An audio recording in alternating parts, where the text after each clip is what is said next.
mix those together. Oh, hello. My name is Jordan, and you're listening to another episode of Kayallscope. This is episode 14. With me today I have Stephon Moore. And a very special guest. My name is Anthony Magnabosco. Anthony Magnabosco? Yeah. And what is it you do, Anthony? Well, I'm a stay-at-home dad, but I have a penchant for starting up conversations with people about sensitive topics and seeing if they'll budge on their confidence. So you're a street fighter? So every once in a while, maybe it's a little bit of a verbal battle, perhaps, but it doesn't usually get physical. So what do you call your occupation? I am what you might call a street epistemologist or someone who does street epistemology. I'm not really crazy about either of those terms. Maybe we can get into that. Yeah. But I have conversations with people. Preferably, it's organic. Somebody says something that kind of catches my attention. They make a claim, and I investigate how they're so sure that that's true. But rather than waiting for these things to happen, I initiate talks with people. I'll actually go out in public with a camera and say, hey, do you have 5 minutes to chat about something that you think is true? And we're off. So have you ever pissed anybody off? Pause for sound effect. Sometimes I have pissed people off. It's usually when I'm not following the rules of street epistemology, if you could say that there even are rules. Sometimes it gets a little heated. Sometimes these questions can cut a little bit close to the bone. Cut her off. All right, get your shit together over there. We're live, ma'am. Sometimes I cut a little close to the bone.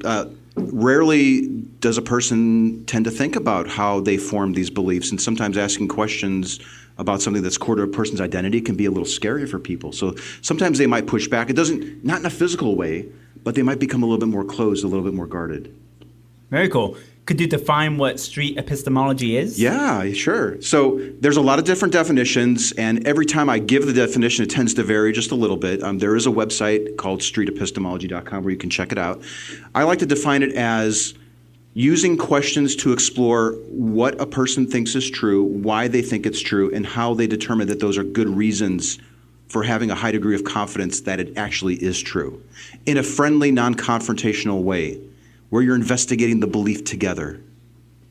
How does that help? It does. It helps a lot. Is that Webster? Like, does Webster define this as, or is it in the actual? First of all, I've been saying the word wrong for at least. What have you been weeks. saying? Eptemology? Like I did, and it's epistemology. I think Jordan even typed it wrong. I did. In the current, which I forgot to pick up today, and also the San Antonio Express News. Oh, it was in the current too? Yeah. Nice. I spelled it correctly in the title, but then I left out the T in the description, which you pointed out twice, and I couldn't fix it. It was already submitted. Epistemology is the study of knowledge. It's a complicated way of saying the way that a person determined that what they think is true is really true. That's pretty much what it is. So you're a philosopher?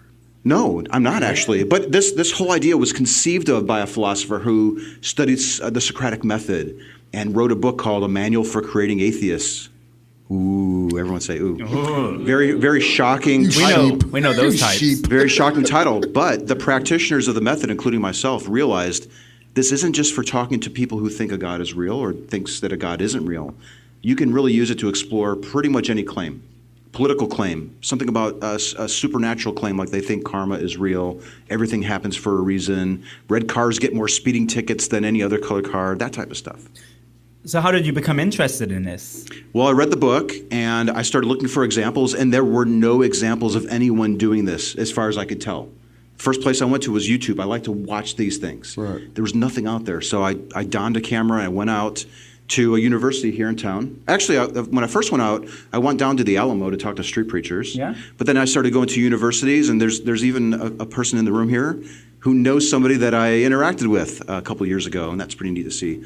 So I started recording my examples, uploading them to YouTube, and kind of failing horribly at it. I was arguing with people, presenting facts, and sometimes even Who cares about facts, man? Right? Well, that's the big revelation, is that you would think, I just need to just give a person a link to this article that shows that the Earth really is more than 6,000 years old or something, and they'll just change their mind. It doesn't usually work that way. Mm. So when did you become interested in it? Like, what did you when did you start to go out and record yourself for the first time? I think it was December of 2012. It was a number of years ago.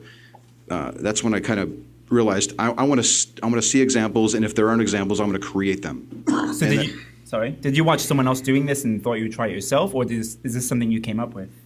I didn't originate it. This originated in the book that I mentioned, but there were really no good audio or video examples that I was aware of. So I just started going out and filming these talks, uploading them, and then people who were also interested in street epistemology would watch these videos and point out things that I should have done better. Right. Or you know how the comments are on YouTube. They're pretty vicious, but they were actually helpful. They were giving me good tips. Like, next time you go out and you ask a question, wait a couple of seconds before don't just ask them another question. Let them think about it. So were you before, or I'm just general knowledge I need to know. Were you before or after that one meme guy that's like transgender is a myth or something like male Peterson? White privilege is a myth or whatever? Changed my mind. That changed my mind guy. Is that Steven Crowder or? Steven Crowder. Okay, so from what I understand, Steven Crowder will go out and put a table and then basically challenge people to change his mind. He's relatively new, though, isn't he? I think he's only been doing it for a year and a half or so, and it's more of a meme, maybe. I don't know how often he goes out. I've known him from a meme. I didn't know he had an actual he's a right-wing guy, but he's only known from doing the voice on Arthur. And he's a child voice actor, and he got older, yeah. So I've only moderately aware of his videos, and I think I've only started – I watched a quarter of one of his videos, and I bailed on it because it was confrontational. He was arguing. He was getting people riled up. It's completely the opposite when we're doing street epistemology. Having somebody upset when they're explaining why they think something is true is probably not going to be very helpful. They're going to be defensive. And honestly, I don't want to make a person upset. Mm-hmm. Not only is it unhelpful, but it's just not my style. Right. And that's probably what. Because I was asking to say, I was like, give credit where credit's due. If you were the first person to be able, like, we need to give you your credit, At the same time, I feel like the Steven guy, he says what he says, or like he just posts a banner and people are already mad. I think the last video I saw from him, it was something about rape culture is a myth. And it was like, change my mind. People were pissed off standing in line for 2 hours just to talk to this guy. Yeah, there's a lot of problems with that setup. He's saying something to agitate. He's looking for a reaction, like a people getting upset. If I had my conversation partner get upset, we were talking about this at the start, I would look at that as a failure. Now, here's the thing, though. His videos get millions of views, from what I understand. Yeah. And mine don't get that many views. I think people like to see that conflict. They like to see that confrontation. But if you're going to have a conversation with your aunt about why she thinks something is true and it's very dear to her, ask yourself, which method would I prefer to use? Do I want to get her riled up, or do I want to have a pleasant conversation where she might walk away thinking, damn, that was a good talk, and I've never really quite thought about my belief in that way before? Most people will opt for the latter. You ever talked to a Klan member or anything? But I might have. Well, no, there's like some strong belief. A Klan member would be like, "Fuck the Jews," and then you can I didn't know if that was happening. But what is your best and worst conversation with someone? So these days when I go out, I ask people if they have a few minutes to chat about a deeply held belief that they think is true. And I encourage them to pick the topic that they feel very strongly about. To date, nobody has said, I want to talk about how blacks are I don't know, what's the word I'm looking for? Cowards. Own your racism. They're inferior to white people people or something. Nobody has actually said that. It's possible that I have talked to somebody who holds those views, but I encourage them to pick the topic because I want them to pick something that they feel very strongly about because that makes for a better conversation. What was your worst? What was your worst moment in doing this? You have a confrontation? I've had a couple of confrontations. Yeah, it kind of happens, but it was when I first started going out and talking to the street preachers in front of the Alamo because I wasn't using street epistemology. I was arguing with them. And I was like, why do you believe this stuff? And it says here, and here's evidence that shows that evolution is true. And they didn't like me. They still remember me, but I rubbed them the wrong way. And I went like 2 years later to go talk to this one guy, and he started pushing me, and I left a negative memory with him, and he literally pushed back. But if I'm using street epistemology, most people, when they see me, they tend to remember the talk, they want to talk again, or they want to clarify the meaning of a word, or they want me to talk to somebody else that they know. They're like, hey, we talked 2 years ago. Can you talk to my husband next? I get that a lot. I feel like the best moment in doing this for you, like you probably like literally changed someone's entire lifestyle from a topic that they brought up. Has something like that happened? It has happened a few times. I'd say probably a couple dozen times now, where people, total strangers, and even people that I know, we investigate a claim. I ask them questions. I leave them alone so that they can process it. And sometimes we meet a couple more times, and then they usually back off of their confidence that it's true. They might say, okay, so I've spent 6 months thinking about this, or even 2 years. I've had a person reach out to me and say, I just can't believe it anymore. Where do I go now? And I think we also have an obligation too. If you're engaging with somebody using this approach, you could very well help them abandon a belief that's probably not true. But I think you have an obligation to be there for them too. Yeah, right? Direct them to a community or something. Especially the religious, because if you break down someone like, it's Christianity or Muslim or Hinduism it's this, not that you're literally would be taking something away from someone, and now they have a void that they are going to try to fill with something else, and it could be good or bad. They're like, where do I go? Exactly. They might start drinking. They might, who knows? There's also kind of a fine line though, like SE isn't about proselytizing for atheism or proselytizing for a world without karma or anything like that. It's about investigating the steps you use to get to something that you really think is true. So ultimately, this is about identifying what is actually true and helping people take a look at the steps they use to get to their conclusion and maybe back off of their certainty. Now, some people look at that and they're like, oh, you're just pushing a worldview of rationalism or skepticism or something like that. That sometimes comes up. You mentioned SE, so that's Street Epistemology. Yeah, I'm going to drop that term loosely. Yeah, sorry. just so SE. people know, Street Epistemology, SE. Now, why do you call it Street Epistemology and not Epistemology? What if you're, when this episode drops, it's going to be on Sunday before Thanksgiving. So if you're doing this at the dinner table, would that still be called Street Epistemology? Is it a style, or how would you describe Street Epistemology? Yeah, it's both the word street and epistemology have become somewhat problematic because it doesn't mean that you go out on the street. You can have a talk in the back of an Uber when the driver makes a claim, or you're literally at the Thanksgiving table with your family, or any other place. It doesn't have to be on the street. And then the epistemology is the study of knowledge. And here's the thing. We're not even really interested in what you know. We're more interested in what you think you know. So both the words street and epistemology are somewhat of a misnomer. Yeah. In fact, there's an academic field of study of epistemology, and street epistemology has come on their radar, and they're like, "What the hell is this? This isn't." They don't even know what they're talking about. This type of thing. So it's a term that's become somewhat problematic, but I think it's something that we're kind of stuck with, and maybe we're even appropriating the term street epistemology and making it its own thing. So it's kind of the same that. Stephon, he's not a fighter, but he is a street fighter. So it's a different terminology. Like he fights, he's got skills from street fighting, but not fighting in the ring. So would you say it's the same difference? Well, excuse me. Go ahead. I don't know how to answer that one. So you literally could have just 180'd that saying, and that would have been way more truthful than what you just said. I got into fighting because I was getting my ass whooped. Another thing about that term, street epistemology, is that it might give the impression that you need to be studied in a particular field of philosophy or psychology or study for a number of years to be effective at this. That's really not the case. And I'm not using some sort of Jedi mind trick or anything. This is something that everyone in this room and everyone listening could learn to do.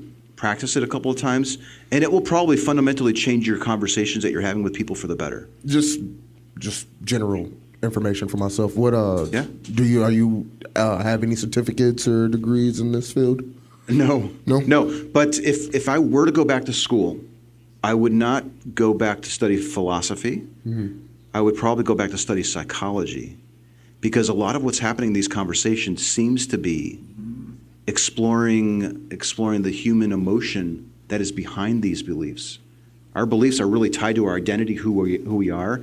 And I guess one of the regrets of my life, and maybe it doesn't have to be a regret, I might go back to school and study psychology. I think that might actually help these conversations maybe get better. I don't know. I feel like I've been SC my whole life. Just like the conversation when I called you after I heard how I sounded on the first podcast, and it sounded like I was just like, oh, I suck, like I was shitting on myself, when in reality I gave him my mindset behind why my words were they were, and I was telling him like, no, I'm just like my harshest critic, and I'm like bettering myself. And is there ever a time, Anthony, where you do not want to use this approach?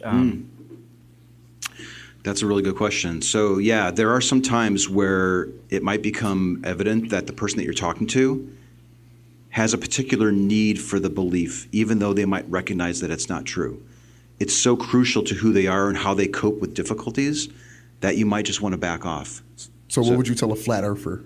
Like, believer? Like, what is it? That's a good. Why would they need that? Are there any flat earthers in here? Anyone? One of the first No flat things, earthers. there's actually a big flat earther conference coming up in Colorado, I think. I'd love to go to it. You should go. Yeah, I'd love to go to it. Here's one of the first questions you should ask a flat earther is, do you think that the earth is flat because you think a God is real? I would imagine more than half of the people would say, well, yes, if I didn't think a God was real, I would not think the earth was flat. If that happens, and we have some video examples that show this, where SE is so good about asking questions to find out what you really need to be asking questions about. So in that, if they said yes, I wouldn't think the earth was flat if I came to realize that my God belief wasn't true. I would not talk about the flat earth. I'd completely shift gears and talk about their God belief. So SE is all about figuring out what is actually propping up the belief and then focusing on that. Kanye West thinks he's a musical genius. Now, how would you approach He him? is a musical he is a god, okay? You watch your tongue. I purposely have not seen any Trump meetings that he's had just because he's on a level that I cannot degrade him to. Like, I can't take him off that pedestal. He's earned that. But to me, Chopin is a musical genius, and Kanye is far away from that. So I think it's different levels. Maybe throw this beer on in his marginal genre. So I know you guys are kind of joking around, but when somebody gives an opinion, that's kind of hard to use SE on. It's when somebody makes a fact claim about reality. So they might say, if they say, I think Kanye is the best artist, that might be a little bit challenging to SE. But if they say, I think Kanye has sold the most albums of all time, you now have a fact claim that you can investigate, right? But the first thing I wouldn't do would be to give them stats to show the total number of albums that Kanye sold compared to somebody else, Elvis Presley or whatever, I don't know. You need to figure out why they actually think that that's true. Don't just make assumptions. We make so many assumptions about the beliefs that people hold. I have a two-part question. Oh, no. One, do you have any beliefs? And two, No, have you done no street beliefs. epistemology on yourself? I have a lot. If you had a belief, No. would you do that technique on yourself Well, to I mean- figure out why you believe what you believe? Yeah, that's an awesome question. I have a whole bunch of beliefs, and many of them probably are not true. So I had a view that, like, I would go to Los Angeles. We were talking about Los Angeles. So I go to L.A., and I'd see those motorcycles zipping through traffic, and I just hated it. It pissed me off. And I started reflecting on, well, why is that upsetting me? What's the real main reason why? And then I came to the realization, well, it's unsafe and it's slowing down traffic. But then I started thinking about it, researching it.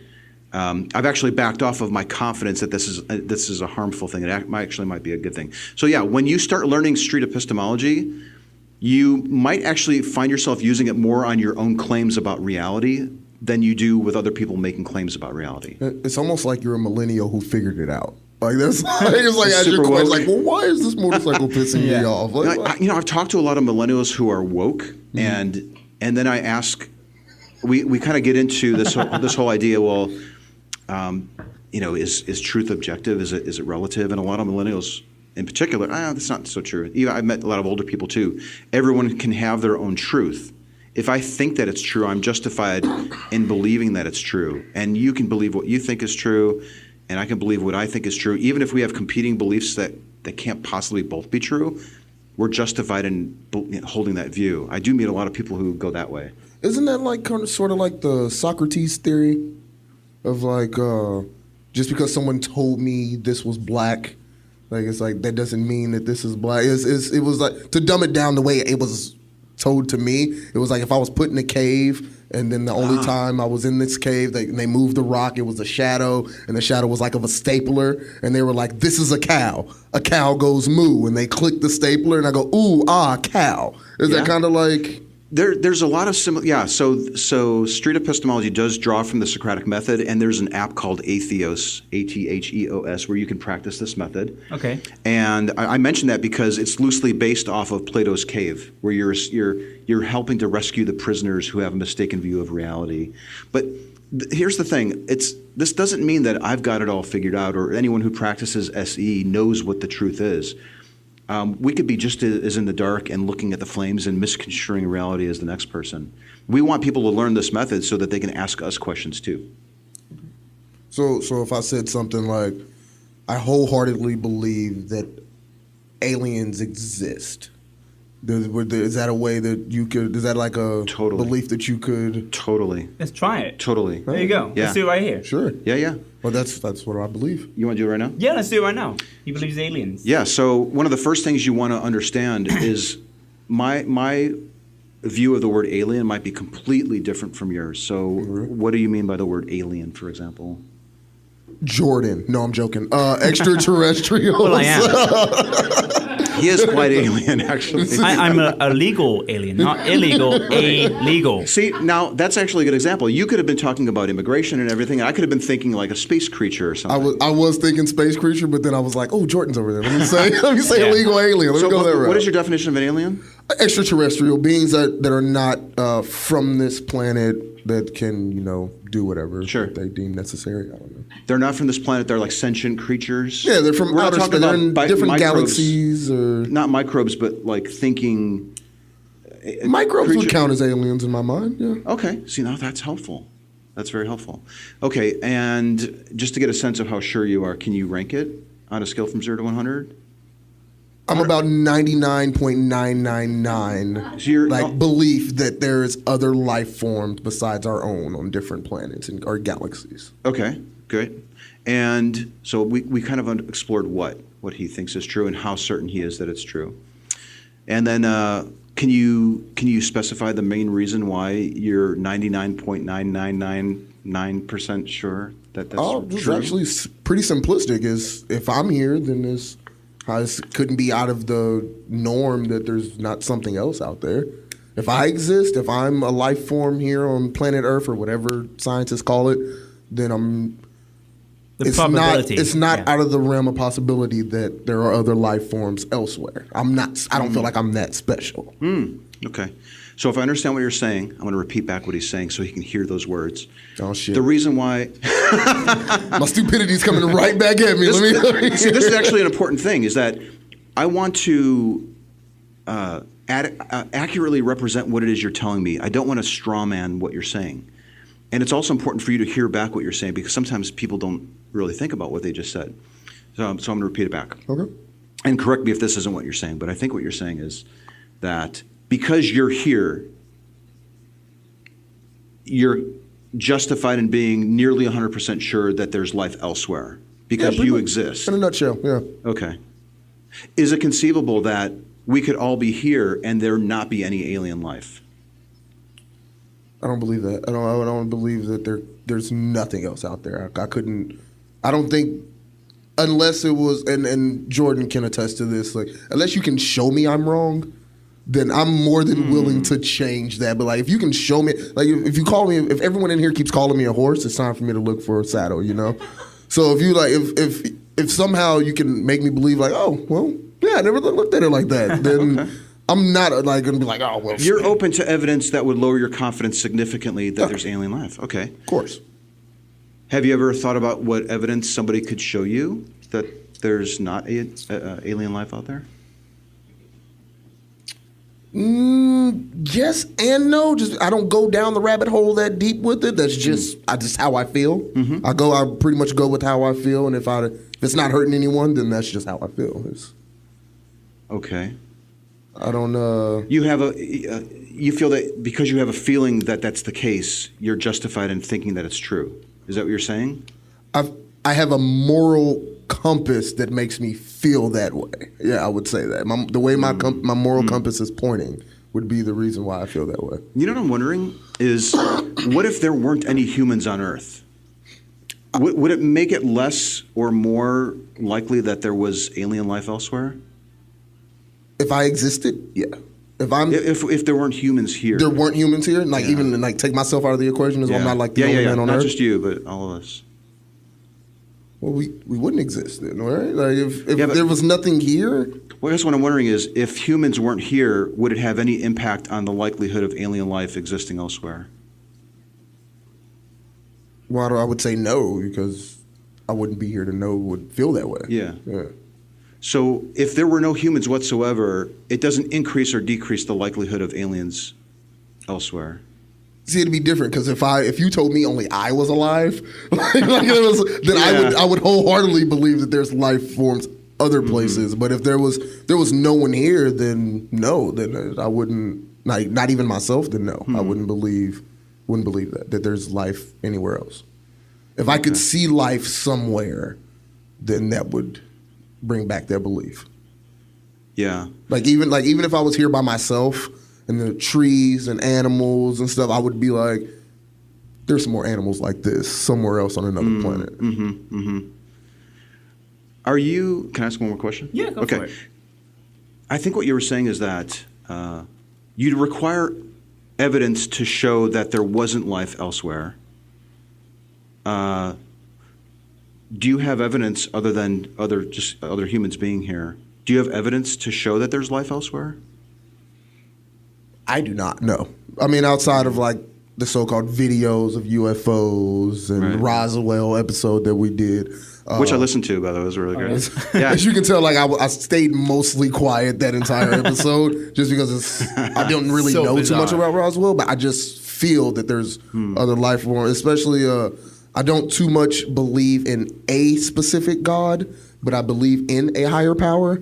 And it's like, if I was lucky enough or loved enough to be living here, then why not have that somewhere else? Or is it conceivable that you have a higher requirement to disprove the belief that there's aliens on other planets than you have to conclude that there are?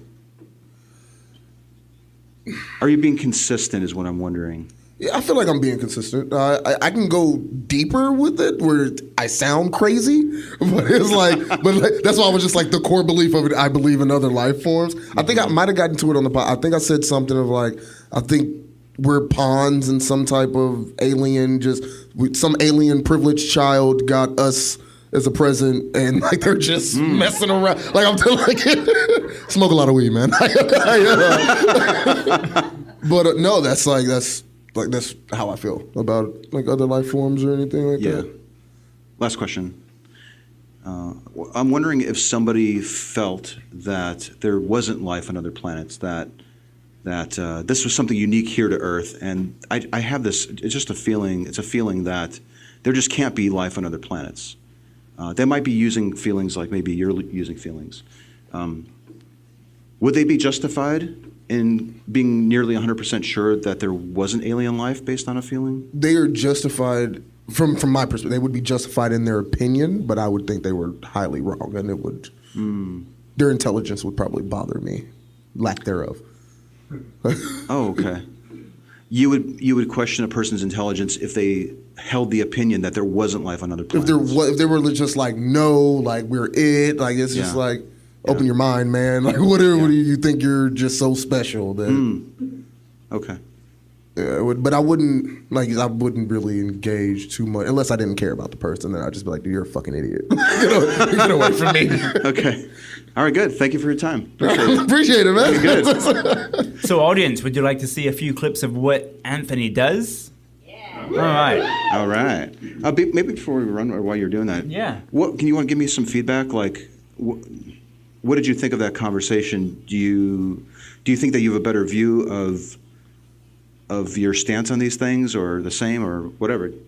I think be completely honest. I think I had more of a hope that you would just like floor me. I'd just be like, damn, I'm an idiot for thinking that aliens. Like that's what I was thinking more was gonna happen.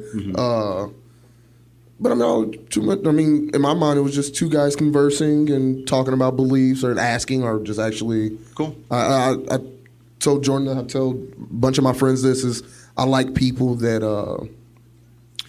when you listen to understand, not just to reply.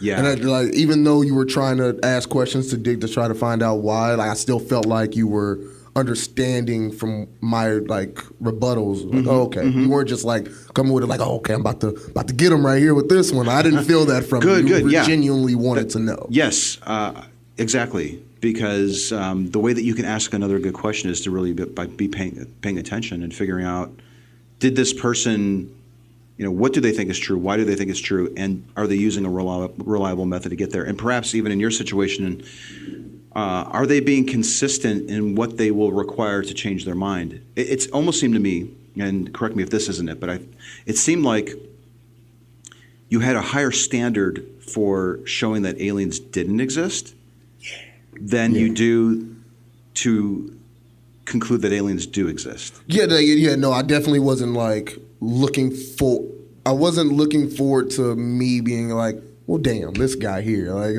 it was just more of like, let me see what this magic's like. Let me see what you're working with type of deal. It was I don't know. I'll come back to you with something else that you might be able to move me on later on after we watch some of these clips and stuff. Yeah, I think if I were going to have a second conversation with you about aliens, I think we would focus on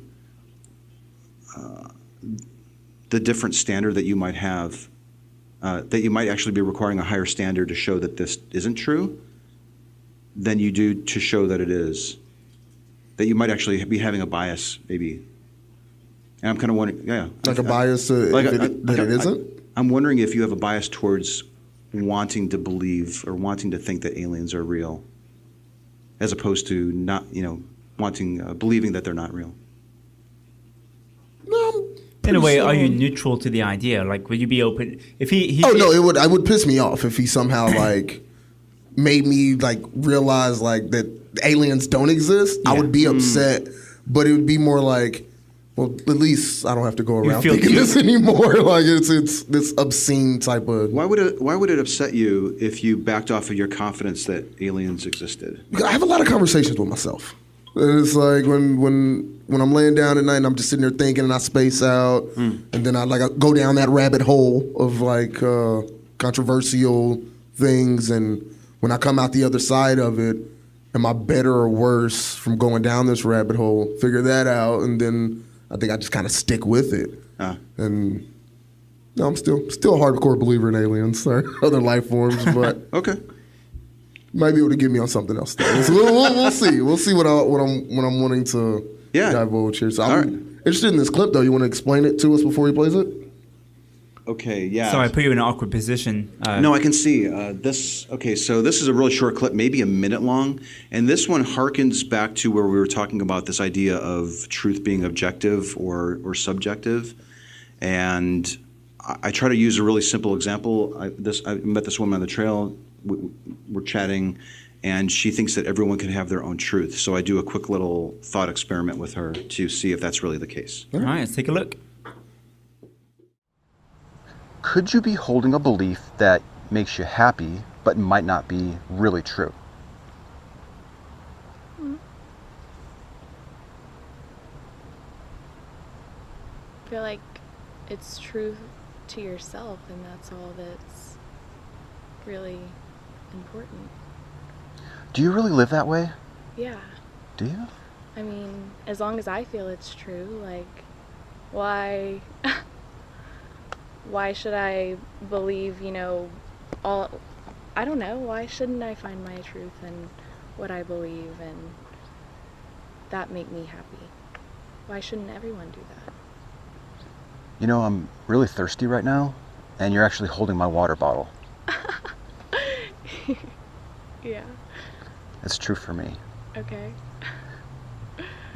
Makes you happy. Does it make You stole my water bottle, so I stole it? It wasn't yours, it was mine. But that's if it was true for me true. that it was actually mine, would it make it true? Then you're just probably just a little, that would make you maybe a little off. Sounded off. That entire clip, she sounded off. So even though we were exploring a really deep philosophical topic, this whole idea of truth being objective or not, hopefully you got from the tone was lighthearted. We were joking around. I did steal her water bottle, but I gave it right back. This isn't about destroying people or embarrassing them, but to create an environment where we're really exploring it and we're really thinking about how this can be the case. And there's a couple of different ways that I've explored with investigating this whole idea of truth. This is one of the more aggressive ways where you're actually taking something of somebody's for the purpose of illustrating a point. But that was kind of fun. So use your own judgment to see if that's something that you want to do. Right. Like I didn't just walk up to her and grab her water bottle. I think there was probably a good 10 minutes or 12 minutes of discussion prior to this little point.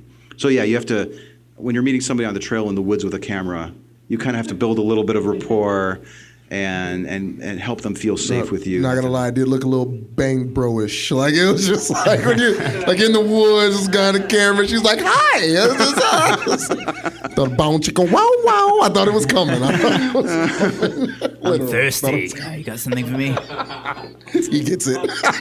Wow. So for our listeners that are listening to this on the podcast, this video will be available on the Kayallscope Facebook and my Jordan Kayall YouTube, and probably on the Anthony Magnabosco YouTube. Do you want to talk about that really quick? What Right. the link is? Yeah, I have a YouTube channel. It's Magnabosco 210 for San Antonio. And there's a playlist called Quick Clips. So there's little ones like this. Most of the videos on my channel, though, are long, sometimes 15, 20, 45 minutes. But I realized people don't have a lot of time for that. So I have a playlist of little short clips like this that you can watch. All right, so I'm going to play another one for everyone. You want to set this one up once it pops up on the screen? Yeah, sure. here it Any is. second now. Oh, there it goes. Okay. My buddy Denzel. All right. Now, I like to show this example. It's a fellow who's on a university campus, and he's walking around with a shirt that says, "Porn kills love." I'll punch him in the throat. So we start talking about pornography, but as you'll notice here, when I'm asking my questions, remember I was talking about before where SE is about figuring out what's really propping up the belief. So in your instance, it wasn't evidence of alien life. It was I think what you're saying. I have a feeling that there's alien life because I'm here. Yeah. Right. So we figured out what that was. In this instance, there's a big reveal. This is like a short 2-minute clip. 1 minute and 20 seconds. And then at the end, there's a big reveal of why he actually thinks porn is harmful. All right, let's take a look. It's just the scientific evidence proves it's just like any kind of drug, like say, the first time you watch it. Do you value scientific evidence? Yeah, definitely. Yeah, Denzel, if we can provide you, if I can provide you or somebody that follows us closely, yeah. if I discovered some scientific evidence that showed that everything that you've just described very eloquently, it doesn't work in that way. They've interviewed 10,000 porn stars and 100,000 men and women, Okay. and the overall result suggests that it's a positive. All right? People feel better about themselves, they're living longer, marriages are actually prospering, crime is going down, like across the board. Okay. And I don't even know if that could even be measured, but if it could, Okay. if there was a reliable study that showed something completely different than what you're outlining just now, would you change your mind on it? No, I wouldn't, because at the end of the day, I do value like scientific evidence, historical evidence, and that kind of stuff. But at the heart of it, like I'm a Christian, so I live like by a set of principles. All right. Oh, you're a sheep. You follow that? Ah. So I could have spent 3 hours arguing with him about how porn is not harmful, and it might be. I don't know. I'm not versed in this topic, but neither is he. And it turns out that even if he was shown evidence that pornography wasn't harmful, he would still be against it because there was another reason propping it up. So what's really interesting is that it would have been a complete waste of time talking about pornography because that wasn't what was holding up his belief. He has a larger view of life. He has a God belief that is propping up this belief and probably lots of other stuff. It makes no sense to talk about pornography at that point, especially if you're trying to help him back off on that or help him take another look at that belief. You need to focus on what's propping up these things and keep asking questions. So if I were to meet him again, would I be talking about pornography? No, I'd be asking him, how did you conclude that your God was real? I'm too much of a troll to do what you do. Really? Yeah, because I'm more like a truthful troll. Because when he told me that, and then I'd have been like, dude, I rubbed one out before I started talking. Like, let's be honest. Like, stop, brother. Like, you're not just walking around with these. It would have been really balls. tempting to say, listen, dude, come on, you masturbated earlier today, didn't you? Yeah, like you're just walking around with blue balls in college. Get the fuck out of here. But yeah, and he probably walks around the campus with a T-shirt, you know. Right. Like, But you never know. He may be really against it, but figuring out what that main fundamental belief is really crucial, because you can be wasting so much time arguing and giving people evidence to show something that's not going to change their mind. You need to figure out what it is before you embark on it, because maybe pornography really is harmful, but do I have to believe in a God in order to come to that conclusion, or could there be a better way of figuring that out? have you ever argued someone or debated someone into believing in a God that was just like, I'm an atheist? Like, I just don't. And now, like, they're just praying 5 times a day somewhere. No, but I have talked to a lot of atheists who are 100% sure there's no God, and then we've talked, and then after 10 minutes, they back off of 100%. They're like, okay, I realize now that I can't be 100% sure. I can't say for certain that there's no God. Really? Yeah. That's actually pretty dope. I ain't gonna lie to you. Pretty dope. That's kind of There's a dope. video on my channel called Emily. Just Google my name and Emily. I think you'll find it. So I got another clip here. You want to set Gordon. this one up? Yeah. Gordon. So I like showing this clip because it's an older person. It's not many of the videos on my channel. They're usually college-age students or middle-aged folks. This gentleman's probably in his 80s. He's a little hard of hearing, so I'm speaking up. And He's in his 80s? I think he said he was in his 80s. Yeah, Why he's an are older you guy. bothering this dementia Really nice candidate? guy. Well, you know, I try to let people know that, what I'm doing out there, that I am recording. I get permission. Yeah, but you do know he probably only has like 2 weeks worth left to live. Like, you just crushed his entire belief and then he died. Well, let's think about it. Like, number one, I try not to discriminate against people based on their age. Now, if he said, "Listen, I'm really, really sick, and I'm out here on the trail. This is the last, this is the last hike." I've actually met a guy that's like, "This is my last one. I'm now going away." It's pretty like, ooh. So. You kind of need to get an assessment of where a person is at and try to meet them there. That would be a good reason to end a talk. If somebody's like, "Listen, I'm really sick. I'm probably going to die, and the blood of Jesus is getting me through this difficult time," I back off. Yeah. But listen, he might have kids, grandkids. He might be around for another 5, 10 years, 20 years. Who knows? He might be participating in elections. So I don't back off on engaging with people. Plus, I have to think about. This is a video that I'm going to upload that thousands of people will watch, and it's helping to train people how to use this approach. Man, I'm not gonna lie, man. I can't believe that second guy even signed that release form. Like, it's just like, come on, brother. Like, you do know your parents gonna see this, right? Like, he went home and jacked off that night. I guarantee it. One conversation with him, he went home, started Googling Jenna Jameson. That's funny. All right, let's take a look at So the this is Gordon. 2 minutes, 21 seconds. 80 years old and has a lot of time on his hands. Why, Gordon, do you believe that a God even exists? Because I was brought up a Christian. I brought up to believe that. I mean, How long have you had the belief? since I was able to think.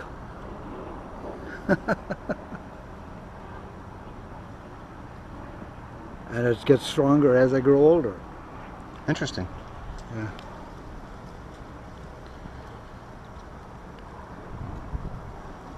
Yesterday, I ran into a family that had a little 4-month-old baby.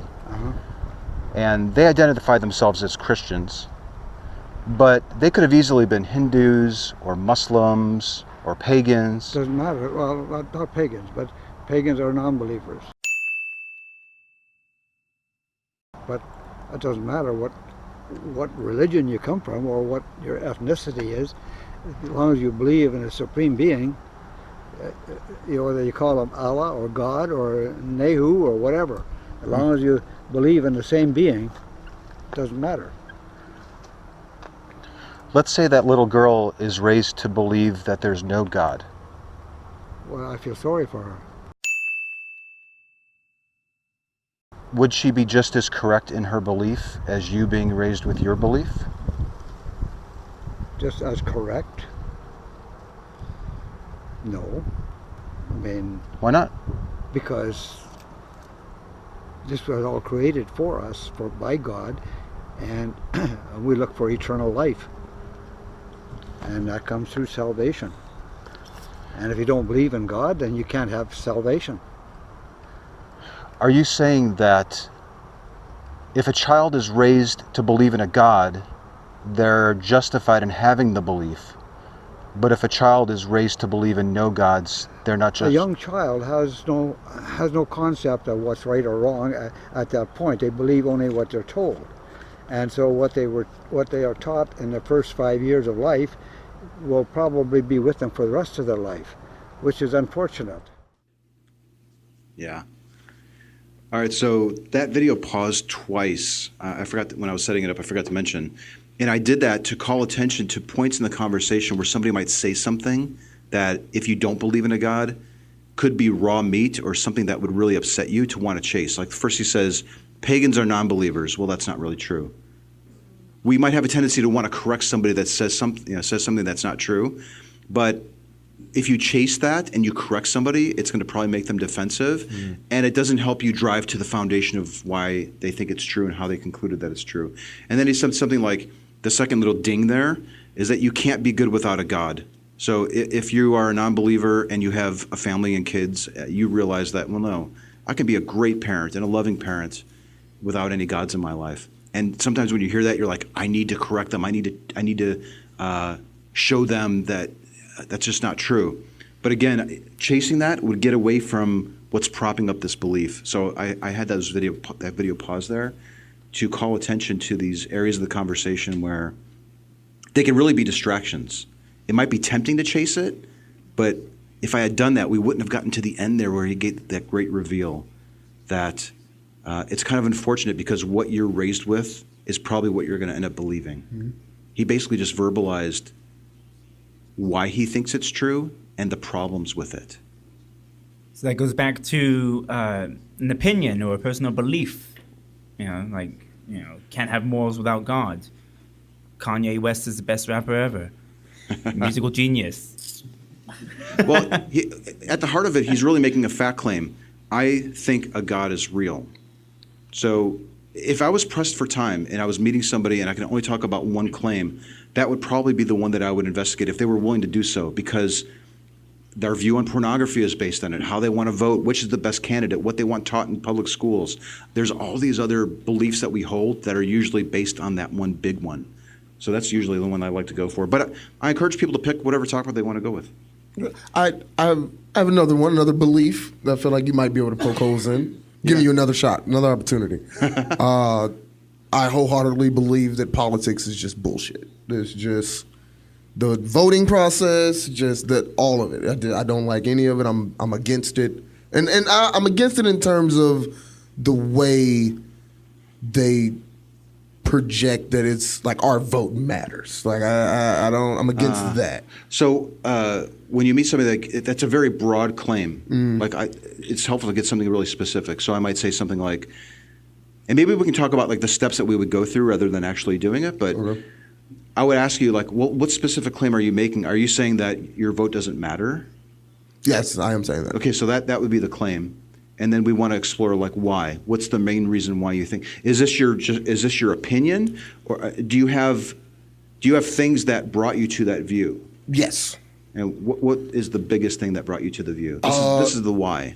The fact that the Electoral College is a thing, which I don't, and the fact that I wholeheartedly believe our founding fathers knew we were too stupid to pick our leaders, which is why the Electoral College was put in place in the first place.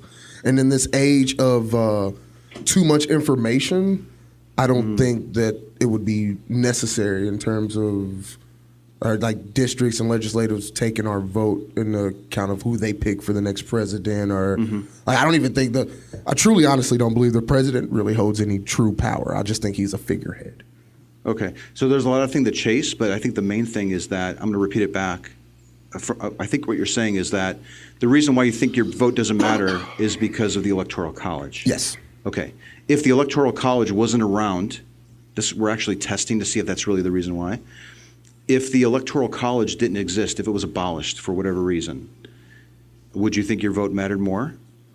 Yes, I would feel a lot. I would actually even go out and vote. Okay. I've never voted. Yeah. Ever. Yeah. Okay. So this is really good. It might not even be necessary to explore how you determined that this is the case. I mean, we actually could. This is a big part of SE. Is like, so how are you so sure that the existence of the Electoral College is making your vote not matter? Bush Gore, Beto Cruz. Let's see. I don't really too much know of like policies and stuff like that. I just kind of see like whatever area I'm in, I see those candidates type of deal, like the big so-called big deal candidates. Yeah. The whole Trump winning thing, like I think I might have seen something like the final vote tally was Hillary won or something like that. I'm not too sure. Like I said, I don't follow. Yeah. So in all of those instances that you mentioned, if it could be shown to your satisfaction that had nothing to do with the Electoral College. Well, there's more of like presidential races. Is what I'm referring. That's why I was like Bush Gore. Yeah. Or that was the big one. And yet, if all of those instances where you think that this is showing that the Electoral College is the problem, if it could be shown, like let's say we brought some experts in that could demonstrate that really had nothing, the Electoral College had nothing to do with that, would you still hold your view?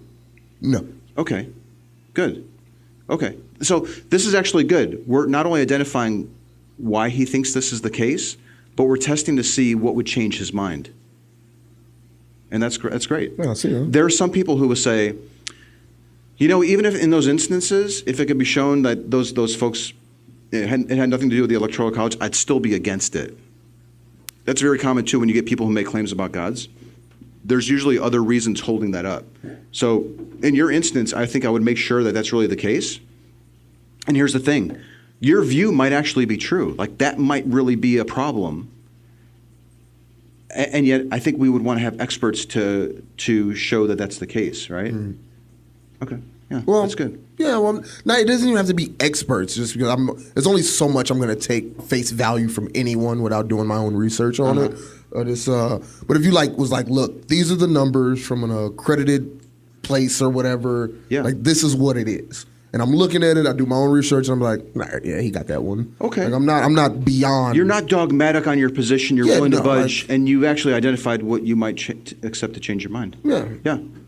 Right. So it was just like that's good. It's like I did your job for you. It's like I came. Well, here's the thing. It's like I just proved you right in the theory of like SE. Here's the thing. Like, it would be horrible if you backed off of your certainty on something that was actually true. Okay. You might actually really be correct in this, and if it's true, everyone should probably be aware of it and maybe even be willing to move off of their views too. On the other hand, too, if you're mistaken on it, if let's say the Electoral College is actually the best thing, the case could be made that it actually is the best thing, and your vote really does count, and that's a crucial part of the process. It sounds like you're open to considering that that's the case. I mean, I'm kind of it's like on one hand, it's like I'm kind of jealous that everyone cares about voting, and I'm just like I kind of want to care about voting, but it's like. Unless like Michelle was running or something, Michelle Obama, that's probably the only way I would ever care to vote. Like it is, but it's. And then on the other hand, I'm just like, well, why? Like you guys see this? Like we're like I said, we're in the age of too much information, and yet people are still like, nah, I need more. Like that bothers me. So there's other things that would incentivize you to vote, even though you still might hold the view that the Electoral College is not making your vote count. Yes, like a certain if Kanye ran. Let me stop. I wouldn't vote for Kanye. I love Kanye. That's not. About Michelle. Michelle Obama. Michelle Obama ran, I would vote for Michelle. Despite your view on the Electoral College. Despite my view on the Electoral College. Yes. All right, good. Damn it. I moved off Kanye.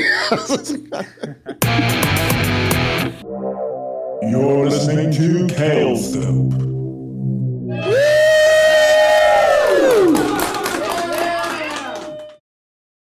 How do you know that you actually have a soul? I don't. Well, I don't personally know for sure if I have a soul or not, but through my beliefs in Eastern philosophy, the soul is kind of labeled as an energy source, but with consciousness. Okay, and this soul is supposed to weigh 7 pounds. This thing that gives us consciousness, that governs our decisions. And that has been proven by a scientist who had a sick friend who was on their deathbed, and he asked to have their bed on a scale before they died. I think this was in Germany. This person died, and the scale went up 7 pounds immediately. Yeah, so that was one study that kind of intrigued me on, like, the gravitational force of actually having a soul, like what that might entail. Can we talk about a little bit about that soul? That's really interesting. Do you think 8-pound babies have 7-pound souls? That's a good question. That's a good question. Perhaps. Yeah, that's a really good question.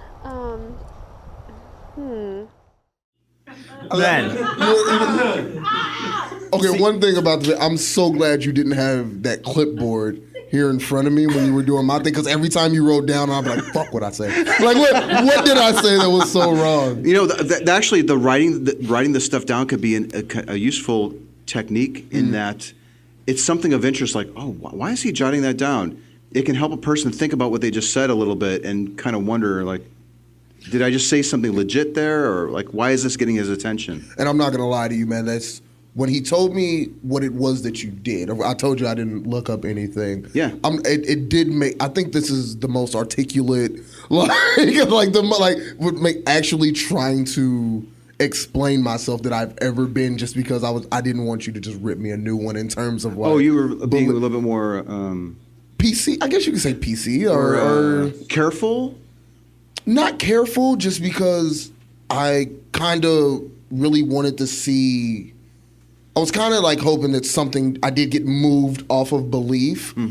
And so I was open-minded to the fact that, like, it could happen. And I was like, oh, I really hope that would happen, and, like, kind of would hope that would happen. But it was like, but no, that clipboard, though. Like, it's just like, if you would have had that clipboard, you probably would have had me over pretty here. Helpful. Like, I like to jot stuff down. You know, she says she thinks the soul's real. She says that souls weigh 7 pounds.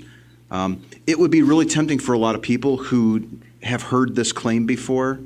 I don't know if they would go so far as to say 7 pounds, but maybe like 7 ounces or something like that. That there's things that contradict the study that she's referring to. There's generally a tendency for us to want to correct the person and show how that was debunked. But I didn't go that way, because going that way tends to cause a person to become defensive, shut a person down, and I decided to ask questions instead. And what I think was really apparent here is that she hadn't really thought it through to see if it's really physically possible. I would like to comment on that too, because one of the reasons I couldn't be a street epistemologist, because you were very kind to say, could you have an 8-pound baby with a 7-pound soul? I would have said, could you have a 5-pound baby with a 7-pound soul? Yeah. To be a smartass. But also, I intentionally chose a higher number than the 7 so she wouldn't feel embarrassed, because what I was hoping for was that moment at the end where she says, I don't know. That's a good question. So that's your I don't win know. moment. That's a good question. Yes, this is about planting a seed. Okay. So a person will think about it later. Yeah, absolutely. Yeah. Oh man, I should have thought of more ignorant topics that I believe in. Like, maybe it would have. That's fine. Well, I'm hopeful that you spend more time thinking about your position on this, being so certain that there's alien life, because you have a feeling that that's the case. I know we keep revisiting that, but that's really the whole point of this. It's not to embarrass anybody. It's to encourage them to think about why they think it's true, and if they've used a reliable process to get there. And you know what? I think that's how I felt. Was the fact that I'm thinking, like I said, I haven't watched any of your videos until we just watched them. So the whole time I'm thinking, like, oh, he's just on the streets embarrassing people about, like, why they believe it. And, like, I'm not opposed to getting embarrassed. If it happens, it happens, you know? But it was just like, I was open to it. Like, I thought you were, like, going to be like, pick a card, any card type of deal. Yeah, this isn't about, like, tearing somebody down, embarrassing them. Somebody once described street epistemology as making or helping a person feel comfortably uncomfortable. She was uncomfortable, but not to the point where she socked me in the face and ran off or said, "Don't you dare use that footage," or anything like that. You want to try to leave a person in a state of wonder. Like, yeah, how can I be so sure that that's true?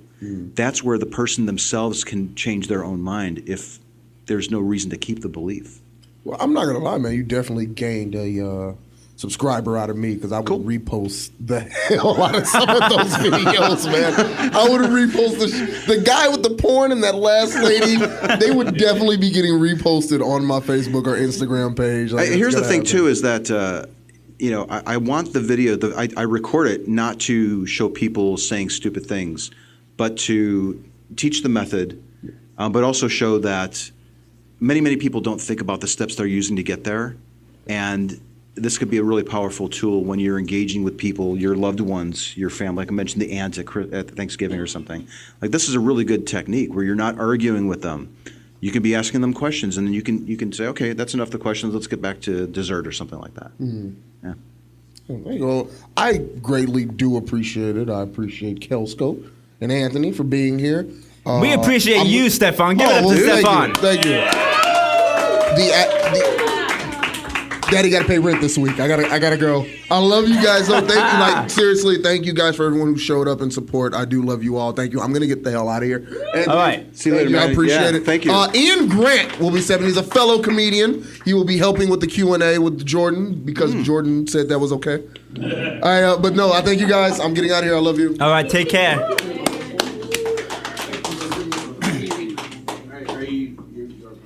Yeah, so at this time, what we're going to do is we're going to have some people come up. So it looks like we've got Michelle up. Michelle, when you want to come up, take Stephon's mic.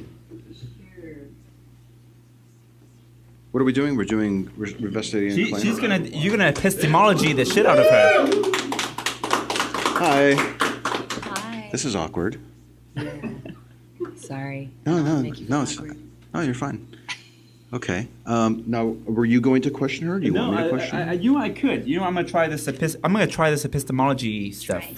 So let's first we need to make sure that we have a claim that we're actually questioning here, and we need to be open to the possibility that Michelle may have used a reliable way to get to her conclusion, because it might actually be true. We don't want to just dismiss something outright because it's an unusual concept to us. So Michelle, do you want to tell me your claim, because I'm having a little bit of trouble reading it?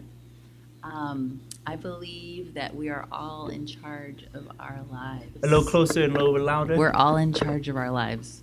We're all in charge of our lives. Okay. Yes. All right. You believe that we're all in charge of our lives. Okay. Like, you can do whatever you want to do. Okay. It's all up to you. So Michelle, do you believe that your lifeline has an expiration? My lifeline? What's a lifeline? From the time you're born to the time you die. Okay, just want to clarify. Yes.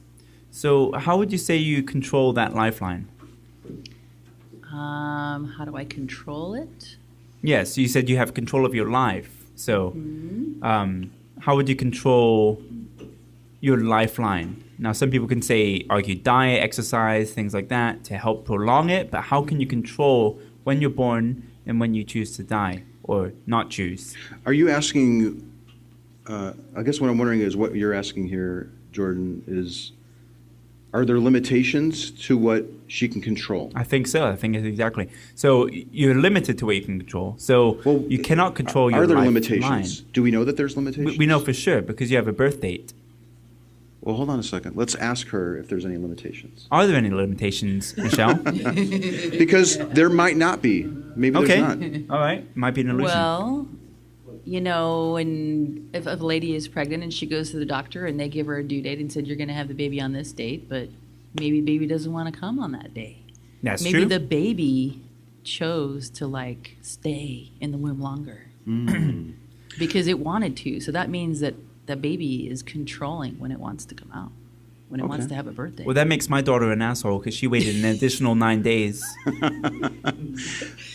Okay, so from what I understand, you're saying not only can you control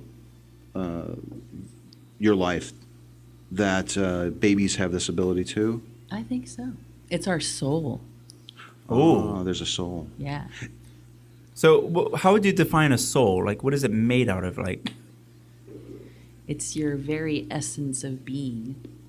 so in a material form, what is this soul? Like, how would you measure it or even detect it? You can't. So what would you say a soul is? How would you define a soul? It just is. How's that? You said it's an essence of being? Yeah. Okay. Does every being have a soul? Now we've gone off on a different question. Or are you just limiting it to yourself? You think that you're certain that you have a soul? I am not certain that I have a soul because I really don't really understand what it is. I don't know. I question my own existence. That's why I wrote another question earlier, like how do we really know who we are and that we're really alive and what is all of this? Is the existence of a soul necessary for you to control your life? No, Okay. I don't think so. You can still control your life without, whether you have a soul or not, you still have the ability to control your life. Yes. Okay. You have a question? Because I have a couple more. Go for it. I'll think of some. You gave a great example of a pregnant woman, and you said that there are times where the baby might be born on a date that the mother didn't want, and then in your view, that was the baby actually controlling the delivery date. Do you really think that that's the case? That it's either the mom or the baby that's determining it, or could there be another explanation of why? Maybe the doctor's just wrong. Well, I think that it's prescriptive from a medical and scientific standpoint, and you say, okay, well, this is when you conceived, and this is exactly 9 months from that date, and that's going to be your due date. I mean, that's just an estimate. There's no a doctor way might that give they an can- estimate of the date. Yeah. So if I'm kind of wondering if the mother wants the baby to come out on Monday and the baby chooses Tuesday, is it going to be one of those two dates? There's absolutely no way that it could be Wednesday. It could be any date. Yeah. It could be any date. Okay. So why would a child consciously think of a date when it doesn't know it doesn't have a measurement of time or anything? How would it know to choose a date when it doesn't have any conceivable knowledge of a calendar? It's not that it knows, it's when it's ready. So kind of like a plant or a Yeah. seed. Yeah, because it's a When life it's form. ripe. When it's ready, then it happens. But doesn't that happen? Isn't that the laws of nature? Yes. So when you say that the child doesn't have any conscious decision on when he or she is or they are born, but that nature decides. That's actually kind of a good question. Yeah. Is there another option that nature could? It's a natural thing whether a baby is born, and it might not have anything to do with them controlling the date that they pick, whether it's the mom or the baby. Yeah. So, back to my original claim. We are all in charge of our lives. I was really talking about more that we can, when we are alive and we understand what we're doing and we're older and we have a brain and we can think, that we can change our lives in the way we want to. And we kind of went down this other rabbit hole of a soul and babies, but that's where I was going with that claim is that, if something happens, you can change it. If you want to do something, you do it. You make it happen. Make it happen. That's my claim. Anthony, this is you because I'm stuck. Well, yeah. Well, I think we can either move on to somebody else or we can explore some more. You gave a great example of a woman deciding that I'm going to have this baby on a certain day, and then you gave equal control to the baby. But then again, even if it didn't happen on either of the 2 days that either of those two individuals wanted to happen, it wouldn't disconfirm your hypothesis that this is actually what's happening. So how can we actually tell that individuals have control over their lives? You know what I mean? Like, let's say that baby really did come out on Wednesday. Mm-hmm. Instead of Monday or Tuesday. Yeah. What would that say? Does that say anything about the truth of the claim that you're making?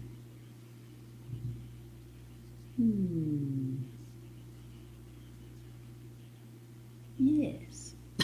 I think it says that it didn't want to come out when it was supposed to, quote unquote. Okay. I don't know. All right. Good question.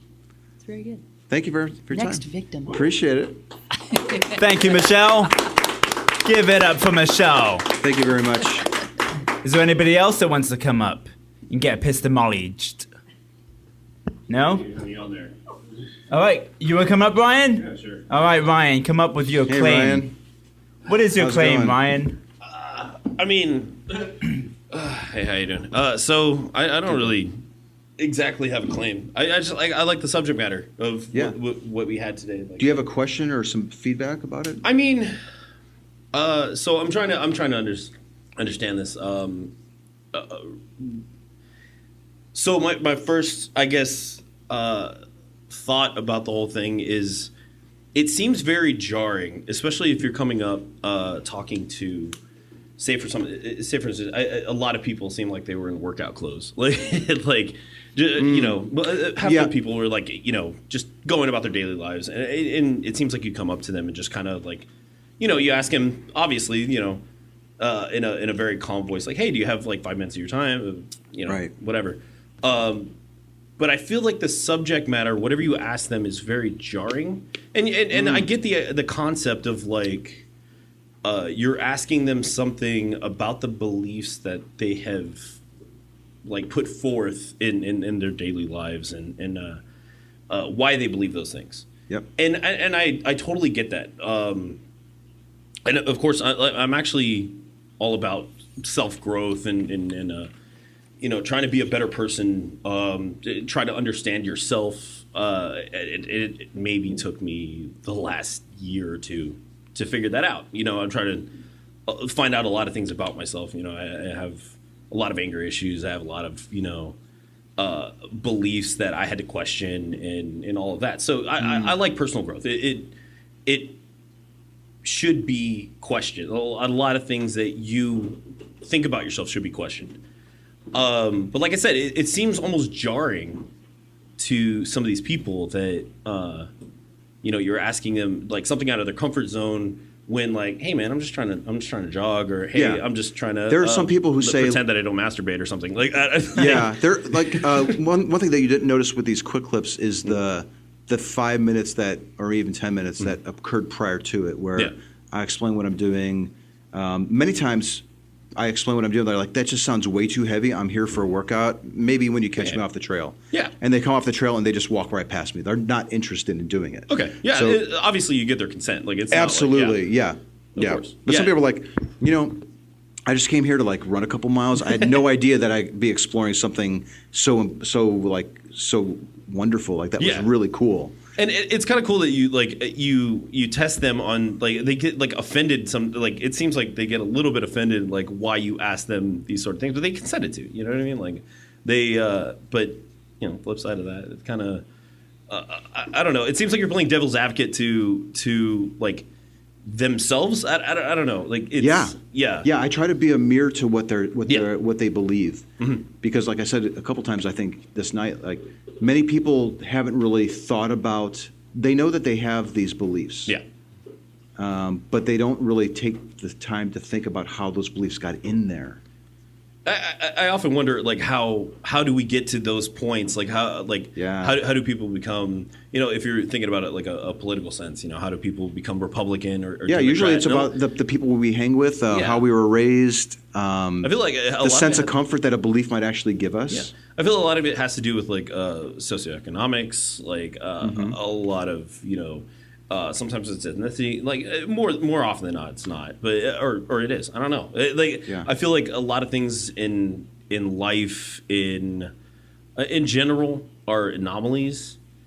We get to I think a lot of things we don't question because we were just told those things. Like the older gentleman that you interviewed, he flipped, but he didn't. Like he said that this child, if they were brought up not believing in God, and all of a sudden he was like, saying, he said that he was brought up before when he was able to cognate thought. Yeah. So in that instance with Gordon, I think the video goes on a little bit, but I probably repeated back what he just said so that he could hear what he said, and then we would explore if being raised and taught that something is true is the best way to figure out that it really is true. Do you think that you play like your own devil's advocate in the sense that you're trying to get people to think logically or not, or just question themselves, but you're also trying to get them in this like aha moment? Like, do you think that you're trying to not push a belief, but like make them question themselves, but you're also just like trying to get them in that gotcha moment? And I'm not trying to attack like what you're doing. I'm trying to understand. Yeah. Like, no, I don't look at it as a gotcha, but I look at I think the second thing you said, where I'm trying to help them question their not only the claim, but the reasons why they think it's true and the process they use to get there. Okay. So yeah, this is and sometimes I'm even just very blunt. Like, I want to ask questions that challenge how you built this map in your mind that what you think is true is really true. I try to be really explicit about what's going to happen during the talk. Okay. Yeah. Yeah. But great. Yes, when I see somebody like they pause and they say like, I don't know, and they look up and there's like the spider moment where they look at the ceiling. That's great. Like, that's where there's that thinking going on. I'm thinking about the things that I think are true. Yeah. Okay. Yeah. It just seems the whole thing seems interesting, and you should always be questioning things around you. And I think I get a lot of gruff for that. Like, I think I get a lot of pushback from me asking why a lot. Like, I've been I got told to never come back to a Catholic church because I questioned things when I was a child. Like, I got kicked out of my Sunday school, and then my mother, by proxy, we basically got excommunicated from a church because we were asking questions. And it was that's all a she shame asked. too. That's a shame, because if you have the truth, you should welcome people asking questions about it. But it was one of those things that, like, I shouldn't be asking these questions in Sunday school. I don't like asking questions to confuse people. I like asking questions because I like knowledge. And I've probably really excel at this approach. And there are people who are really threatened by those asking questions or even this approach, because there are people who think that Allah is real or Jesus is real, and they see a video of a Christian or a Muslim struggling to answer basic questions, and they're horrified. They're seeing doubt cross these people's faces, and they're worried about it. Like, what can we do better? How can we prepare our people to answer these types of questions? And I think that's great.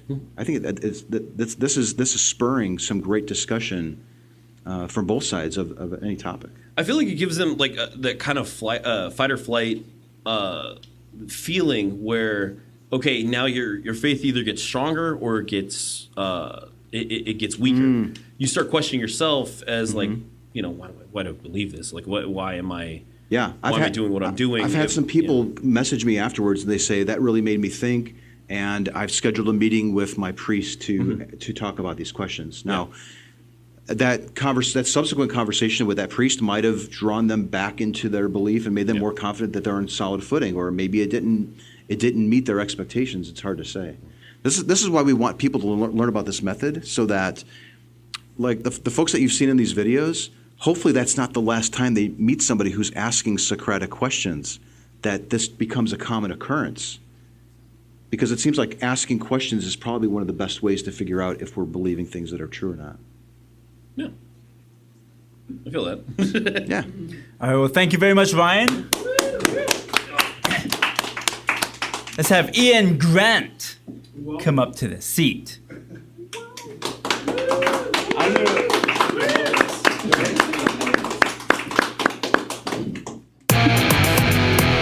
So we got Ian Grant. What's going on, everybody? On the microphone. What's up, Ian? Hey. Nice to meet you.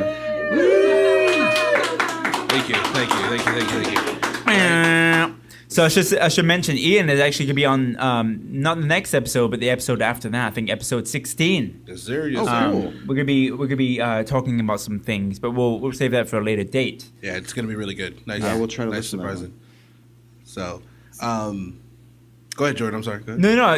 Introduce yourself. What would you like to talk about? Definitely. Again, like you said, my name is Ian Grant. I mean, if you want to follow me on all my socials, we could do that. It's all the same name at your boy Big YABOIBIG, and I'm excited to be here. And the subject matter is extremely interesting because I feel like this is something that you try to do with people you don't know, especially when it comes to a matter that you don't agree upon. I myself try to do that a lot, to where I understand everyone has an opinion, everyone has a view on life because of their different walk. So when it comes to that, I'm just more open-minded because you may see something that I don't see, and if it makes sense, then I can add it to my little, life purse or whatever you want to call it, with little tidbits of knowledge. But watching your videos, I feel that you can see a turn in the conversation, especially with the last one. It was really obvious.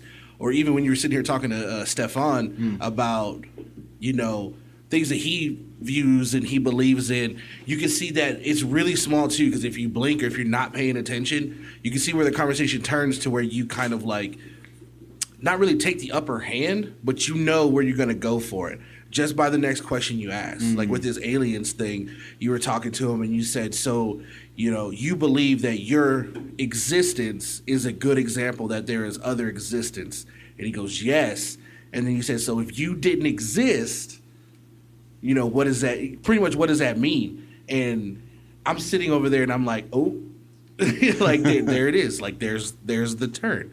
Yeah. Because it's a logical explanation on what you think is true. Because if you believe that your existence is an example of another existence, so what if you didn't exist? Is that still there? Right. And if you don't believe that, then how does your original thought make sense? Yep. And it's more thought-provoking than anything. And sometimes you can be surprised by the answers that people give. So, for example, he said that even if he didn't exist, I think he was saying that he would still be just as certain that there was life on other planets, even if humans didn't exist, which I thought was kind of an odd answer. But that's what he said. So you kind of have to go where he takes you. And I caught that too. I think it was more of a defense mechanism because we're behind the curtain, right? It's not like you approach us on the street, so we know what you're about. We know kind of the approach that you take. So it's kind of like, it's a bit biased, or like we already know too much. Possibly, yeah. So it's conceivable that somebody might be more defensive in their view because we've been talking about this for an hour and a half, right? Yeah. And then they come up here.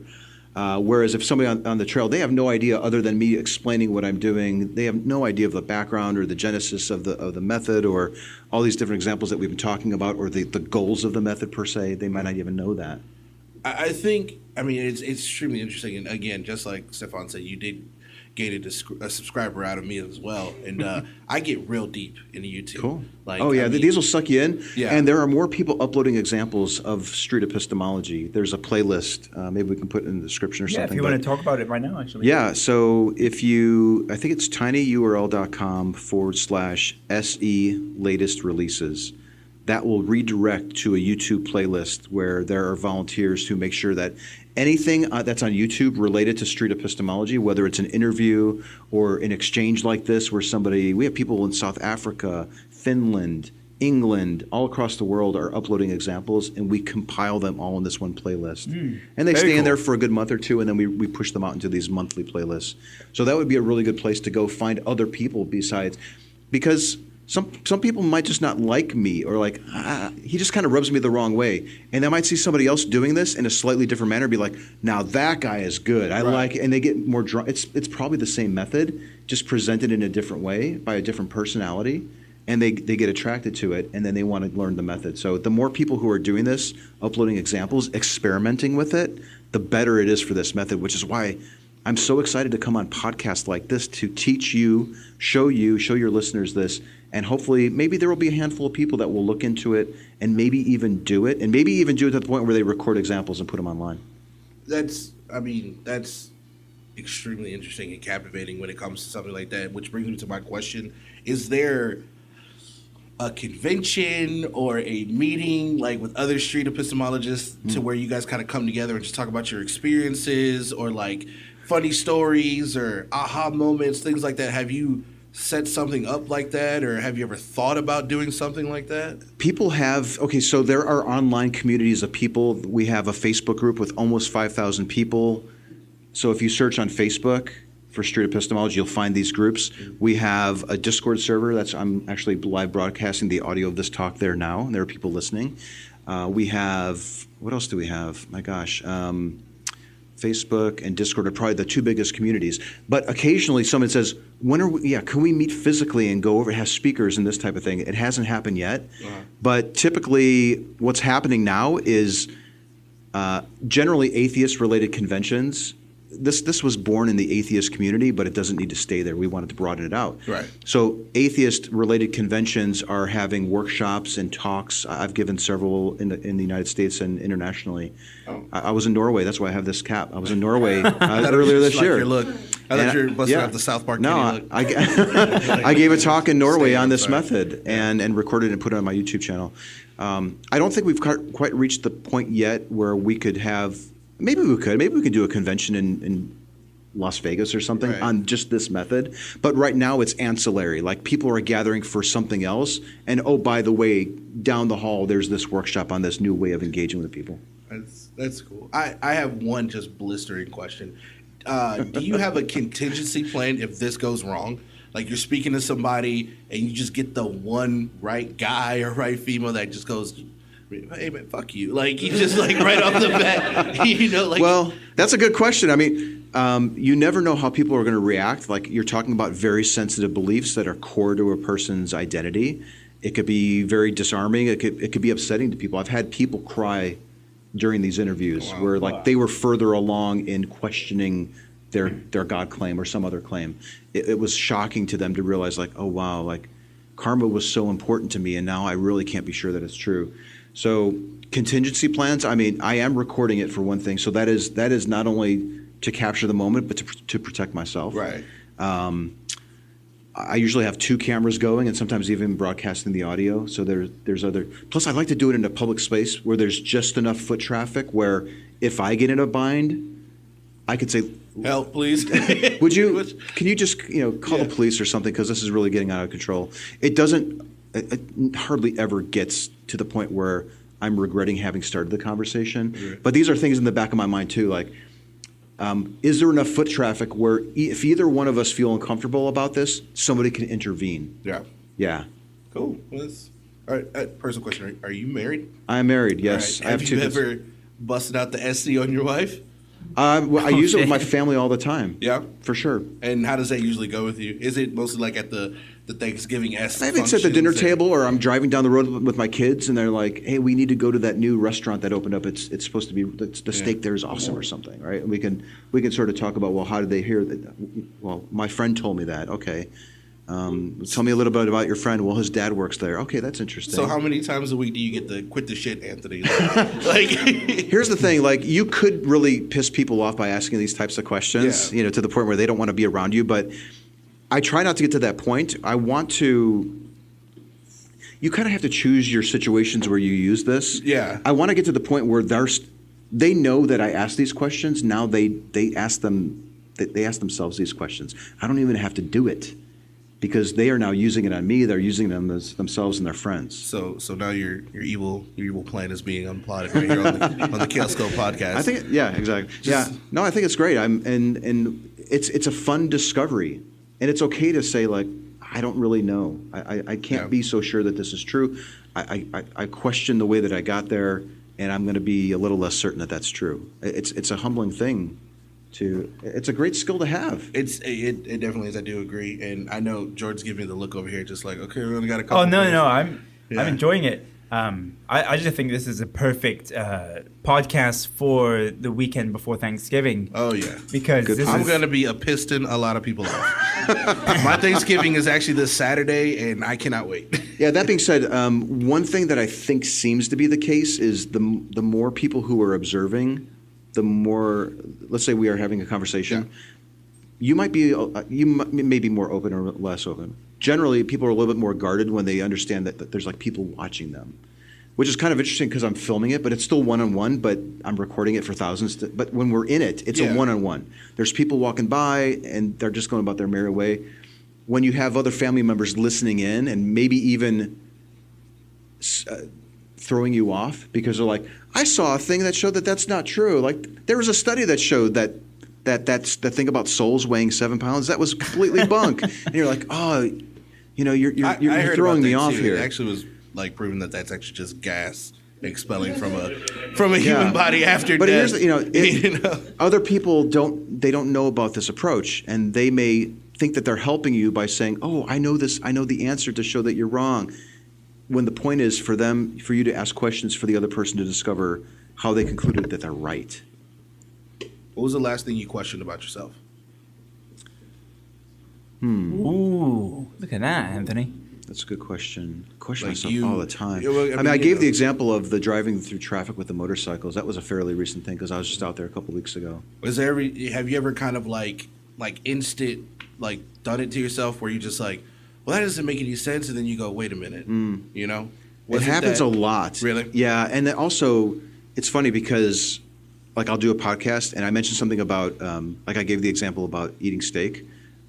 People will hear that and then they want to SE me on eating meat or something like that. Right. So I'm constantly being not only do it myself, but people will message me and say, to try to challenge you. yeah, do you mind if I explore, Anthony, why you don't think that there's a God? And I'll usually entertain that. We even have a Facebook group, and you can do this on the Discord server too, where you can go with a claim and engage with somebody who knows street epistemology really well, who's just dying to have somebody to practice with because they've gone through the app, they've observed videos, and they're looking for somebody to do it, and they can have just an audio chat or maybe video chat with you. That's awesome. Yeah. Episode 15, Epistemating Anthony on Eating Meat. Can't wait for that episode. Right. But thank you very much, Ian Grant. Give it up for Ian. Thank you so much for having me. Also, give it up for Stephon Moore one more time. Yeah. And Anthony Magnabosco. And it's been a beautiful episode. I want to thank every one of you. And every episode, I like to close out with a local artist performing. And today, we have a very special guest, a very great friend of mine, a neighbor, Alyson Alonzo. Hello. Yeah. You can find her on YouTube, and that's spelled, Alyson is spelled Alyson, Alonzo, Alonzo.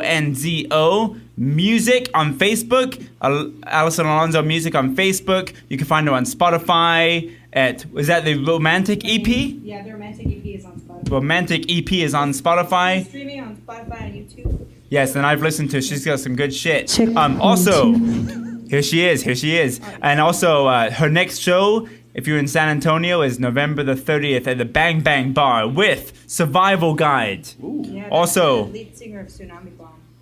The lead singer of Tsunami Bomb. She has a new band in it, and she just moved to San Antonio. So very cool. Wow, look at that. Fun. Wow. If your mic's working, you should get on that and say that because I can't repeat it. All right, it's all good. What else? Oh, on December 7th, I'm playing at the Aztec Theater with the Pasty Pops, and I'm just going to be with the 7-piece band singing all the music that the girls are dancing to. And that's going to be a really awesome show. That's dope. Yeah, y'all should come out for that for sure. All right, y'all ready? Okay, well, all right. Sorry about the technical difficulties. My name's Alyson Alonzo. I sing songs and shit. Here goes nothing. I like my girls how I like my grits and gravy, thick and warm and tasty. Probably give me heart attack. My babe, she drive me crazy every time we fight. I just can't stay mad at her. Come to think of it, that's probably why she always wins.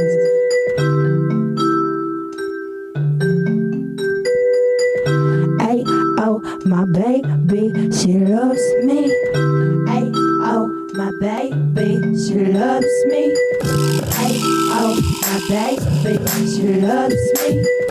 Ay, oh, my baby, she loves me.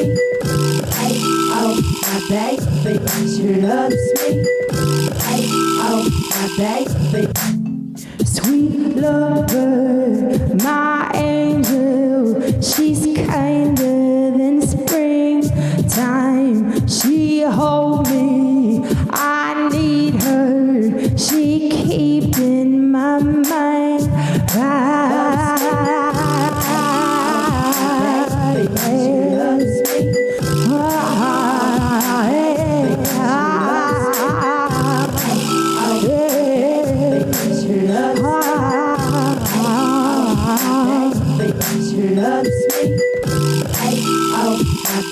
Baby, she loves me.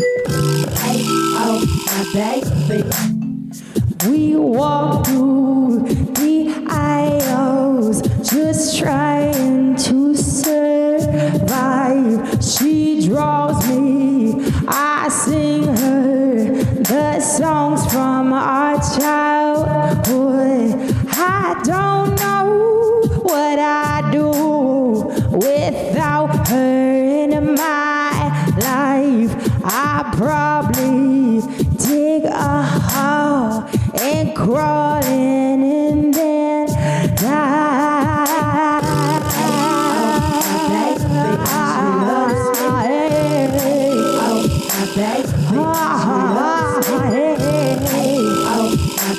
That's what she likes. My baby, she loves me. Ay, oh, my baby, she loves me. Ay, oh, my baby. Miss my baby when she's gone, and she hold me when she's here. I don't know what I did right. I don't know what I did right. Miss my baby when she's gone, and she hold me when she's here. I don't know what I did right. I don't know what I did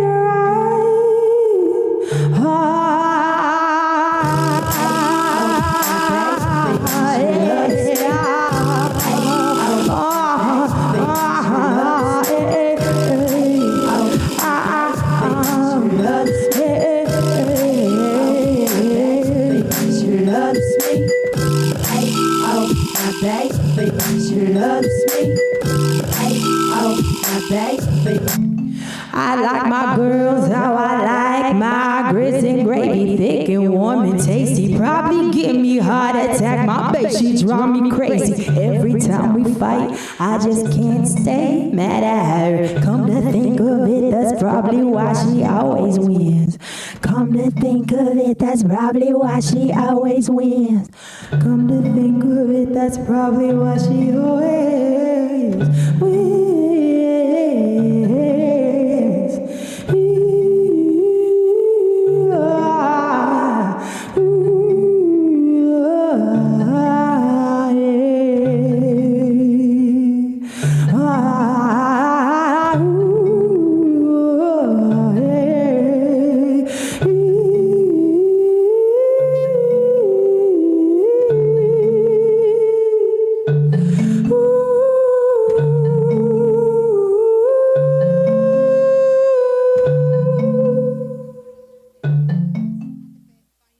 Thank you so much.